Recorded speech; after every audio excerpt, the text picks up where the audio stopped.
isang katsutay rice. Pantay po ng... Tsaka beef pa. Ano pa yung noodles? Beef udon. Beef udon at saka yung spicy. Ano ba sabi niya? Spicy pork na.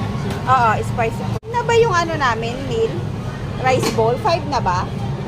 Curry rice. 5 na ba yun? Sobra na po ma. Hindi, dalawang noodles tsaka 5 na rice bowl. Bala order nyo ma'am isa, dalawa, tatlo, apat, lima. Oh, di ba? Okay na. Ah, sige. Yung pantay na lang yung spicy pork, hindi po na. Order namin no. Beef. Ay, sige. Yung kanilang mga order. Beef yan? Matsudo. Saka beef. Ano sarap niya?